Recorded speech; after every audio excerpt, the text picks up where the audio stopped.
Hello guys, आपका स्वागत है हमारी एक नई कहानी में जिसका नाम है कहानी का शीर्षक घर का आंगन।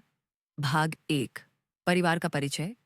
उत्तर प्रदेश के एक छोटे से कस्बे बिजनौर में एक पुराना लेकिन खूबसूरत घर था। लाल ईंटों की दीवारें, चौड़ा आंगन और तुलसी का चबूतरा बीचों बीच। इसी घर में रहता था शर्मा परिवार। परिवार बड़ा था लेकिन एकता और स्नेह से भरा हुआ। परिवार के सदस्य: दादाजी Harishankar Sharma, retired school principal, सिद्धांतवादी, अनुशासन प्रिय, लेकिन दिल से बहुत नरम। उनकी कहानियां बच्चों को बहुत पसंद थीं। दादी कमला देवी, बेहद सुलझी हुई ममतामयी महिला। उनका किचन पूरे मोहल्ले में मशहूर था। सबके लिए कुछ ना कुछ पकाती रहती थी। बड़ा बेटा अजय शर्मा सरकारी स्कूल में गणित के शिक्षक, सीधे साधे स्वभाव के, जिम्मेदार और ईमानदार। बहू सुमन शर्मा घरेलू महिला, लेकिन पूरे घर को सलीके से चलाने वाली असली धुरी। उसके बिना सब अधूरा था। बेटा राघव बीटेक की पढ़ाई पूरी कर चुका था, नौकरी की तलाश में था, अपने दादाजी का दुलारा। छोटा बेटा विजय शर्मा निजी कंपनी में काम करता था दिल्ली में, पर हर त्योहार पर गांव आना नहीं भूलता। बहू पूजा शर्मा बैंक में क्लर्क, समझदार और व्यावहारिक। बेटी नेहा और अनु स्कूल में पढ़ रही थी। दोनों में खूब बहस होती, लेकिन एक दूसरे की बिना रह नहीं पाती। वो रविवार की सुबह थी। आंगन में नीम के पेड़ की छांव में दादाजी अखबार पढ़ रहे थे। दादी चाय की केतली लेकर आई। कमला देवी: लीजिए जी, गर्मा गर्म चाय। आपके बिना ये आंगन सुनसान सा लगता है।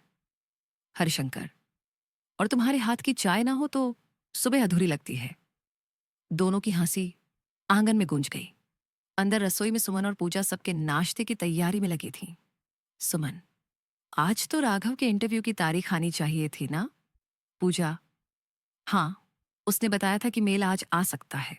माँ बाप का क्या है, हर बात की चिंता। इतने में राघव दौड़ता हुआ आया, चेहरे पर मुस्कान। राघव: मम्मी, मेल आ गया, इंटरव्यू दिल्ली में है अगले हफ्ते। सभी के चेहरे खिल उठे। दादी ने उसे गले लगा लिया। कमला देवी: मेरे लाल को बुरी नजर ना लगे, जा मंदिर में दिया जला। राघव दौड़कर मंदिर गया। घर में उत्सव का माहौल बन गया। शाम को सब आंगन में इकट्ठा हुए। दादाजी ने राघव से कहा, हरिशंकर बेटा, नौकरी तो आ ही जाएगी, लेकिन इंसानियत मत छोड़ना और हमेशा याद रखना, अपने घर को कभी मत भूलना। राघव मुस्कुराया और बोला, दादाजी, आपके संस्कार ही तो मेरी असली दौलत है। सभी भावुक हो गए। गांव की ताजगी और त्योहारों की रौनक। शर्मा परिवार के घर में हर त्योहार धूमधाम से मनाया जाता था। होली की तैयारियां शुरू हो गई थी। आंगन में रंग, पिचकारी, गुजिया और हंसी की गूंज सबको जोड़ देती थी। नेहा और अनु रंगों से लड़ रही थीं। वहीं राघव सबका वीडियो बना रहा था। नेहा: भैया देखो ना, अनु ने मेरी नाक पर रंग लगा दिया। अनु: झूठ बोल रही है, पहले इसने मेरे बालों में रंग डाला। राघव: अरे भाई, तुम दोनों तो पूरी फिल्म हो। छोटे छोटे पल, बड़े जज्बात। एक रात जब बिजली चली गई, सब आंगन में चारपाई पर बैठ गए। दादाजी ने चिर परिचित कहानी सुनानी शुरू की। चांदनी रात में नीम की टहनियों से छनती रोशनी और बच्चों की आंखों में चमक, यही तो था घर का आंगन। कमला देवी: आजकल की दुनिया में ये पल कौन जीता है, हम तो भाग्यशाली हैं। भाग दो। नए रास्ते, नई चुनौतियां, दिल्ली। एक नई दुनिया। राघव पहली बार अकेला शहर आया था। दिल्ली की भीड़, ट्रैफिक और ऊंची ऊंची इमारतें उसके लिए नई थीं। उसने नोएडा के पास एक छोटा सा पी जॉर्जी ले लिया। ऑफिस का पहला दिन था। राघव मन में, दादाजी होते तो कहते, ईमानदारी और मेहनत ही सबसे बड़ा धन है। ऑफिस में सब प्रोफेशनल थे। कुछ बोलते कम थे, कुछ दिखावा ज्यादा करते। राघव को यह सब अजीब लगा। फिर भी उसने खुद को पूरी तरह काम में झोंक दिया। परिवार की याद रात को जब वो अपने छोटे से कमरे में बैठा, तो दादी की बनाई आलू की सब्जी और गरम गरम रोटियां याद आ गईं। फोन उठाया, वीडियो कॉल किया। कमला देवी: कैसा लग रहा है शहर में? राघव: सब अच्छा है दादी, पर घर की बहुत याद आती है। हरिशंकर फोन पर: याद तो हमें भी आती है बेटा, लेकिन उड़ान भरने के लिए घोंसला थोड़ी देर छोड़ना ही पड़ता है।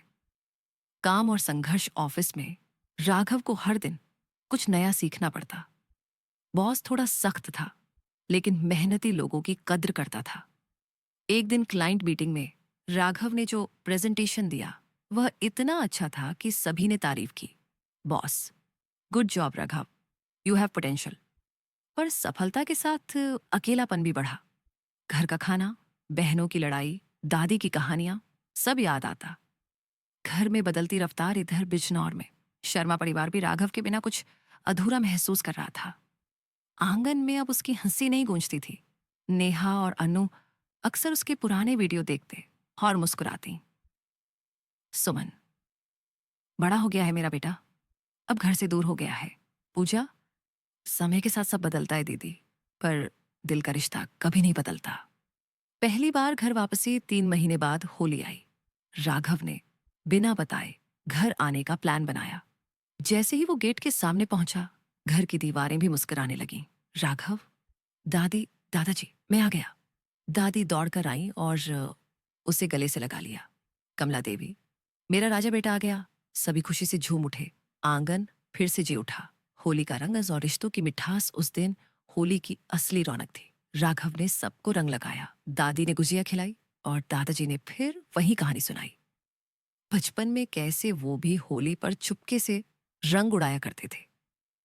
हरिशंकर, ये घर सिर्फ दीवारों से नहीं, यादों से बना है और तुम सब उसकी आत्मा हो। राघव ने देखा, ये वही आंगन था, लेकिन अब उसे पहले से ज्यादा प्यारा लग रहा था। भाग 3, रिश्तों की डोर और आत्मसंकल्प। घर में बिताए वो 5 दिन राघव की होली की छुट्टियां जैसे पलक झपकते ही खत्म हो गईं। 5 दिन में उसने हर लम्हा जी लिया।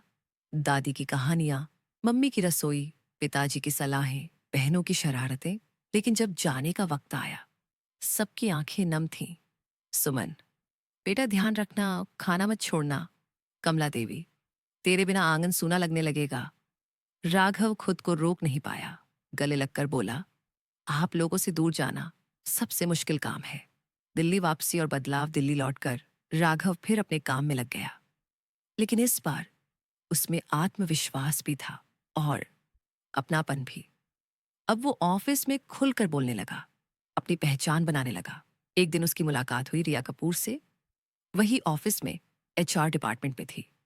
आत्मविश्वास, व्यावहारिकता और एक साफ दिल वाली लड़की। धीरे धीरे दोनों की दोस्ती गहरी होने लगी। वे अक्सर ऑफिस के बाद कॉफी पीने जाते, पुराने गानों पर बातें करते और एक दूसरे के साथ वक्त बिताते। रिया और राघव पंजाबी परिवार से थी। उसने अकेले रहना और आत्मनिर्भर होना सीखा था। जब उसने राघव के परिवार की बातें सुनी तो उसकी आंखों में चमक आ गई। रिया, तुम्हारा घर तो किसी फिल्म जैसा लगता है। मैं तो कभी ऐसे माहौल में नहीं रही। राघव, तो एक दिन चलो ना मेरे गांव, सबसे मिलवाऊंगा।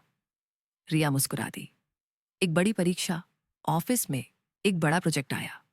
देश के 3 शहरों में कंपनी का एक्सपेंशन। राघव को लीड बनाया गया।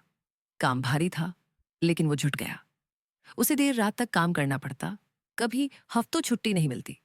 घर से फोन आता तो थकान छुपा लेता।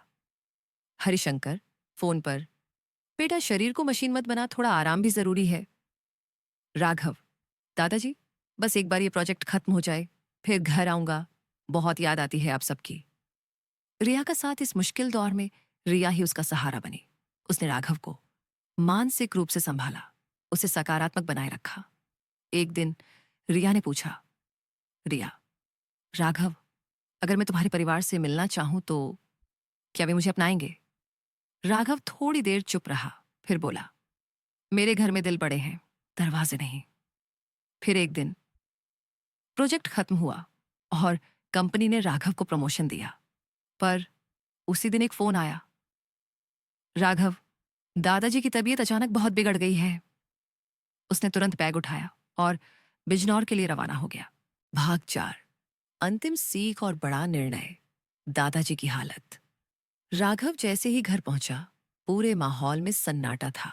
दादी पूजा कर रही थीं, मम्मी की आंखें सूजी हुई थी और पापा खामोशी से दवाइयों की पर्ची देख रहे थे। दादाजी अस्पताल में भर्ती थे। कमला देवी, तेरा दादाजी अब पहले जैसे नहीं रहे बेटा, कमजोर हो गए हैं बहुत। राघव बिना देर किए अस्पताल पहुंचा। आईसीयू में लेटे दादाजी का चेहरा शांत था, मगर आंखें उसे पहचानते ही चमक उठी। हरिशंकर धीरे से, तू आ गया बेटा, अब चैन मिला।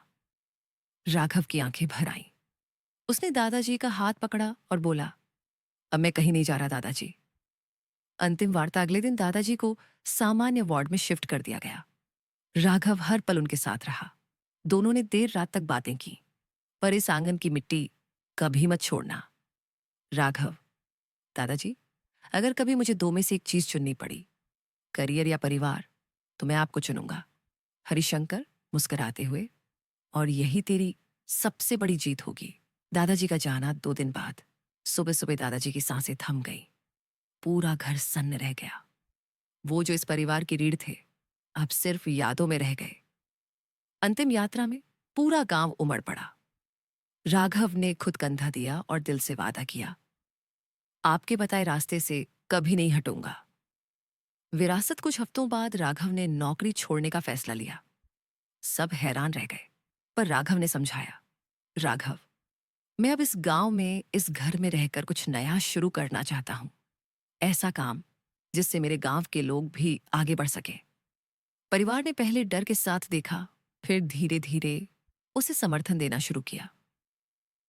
नई शुरुआत, राघव ने गांव में एक डिजिटल लर्निंग सेंटर की शुरुआत की। बच्चों को फ्री में पढ़ाना शुरू किया, खासकर कंप्यूटर और अंग्रेजी। रिया भी कुछ दिनों के लिए गांव आई और पूरा परिवार उससे मिलकर खुश हो गया। दादी ने उसे गले लगाकर कहा, कमला देवी, तेरे जैसी बहू तो भगवान सबको दे।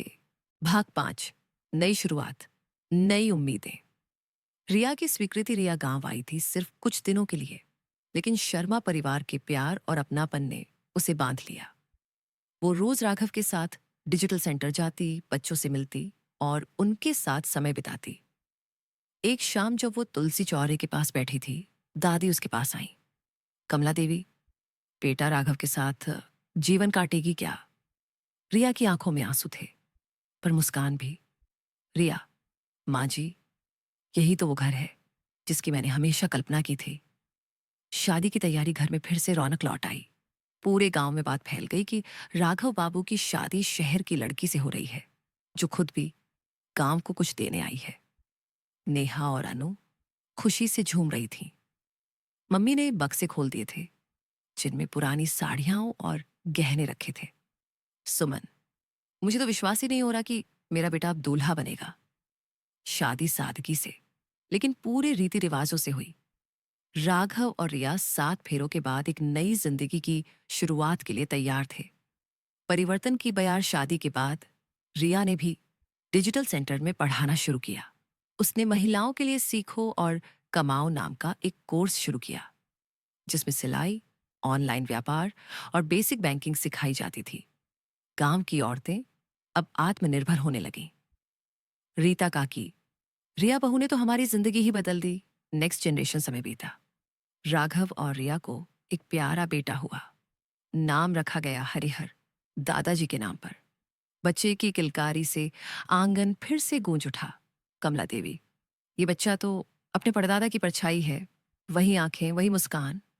आखिरी दृश्य, वही आंगन कहानी एक दिन फिर उसी आंगन में आकर ठहरती है। नीम के पेड़ की छांव में चारपाइयों पर बैठा पूरा परिवार।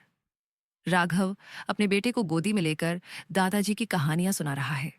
राघव, और तब दादाजी बोले थे, घर की दीवारें नहीं, रिश्ते आंगन को जीवित रखते हैं।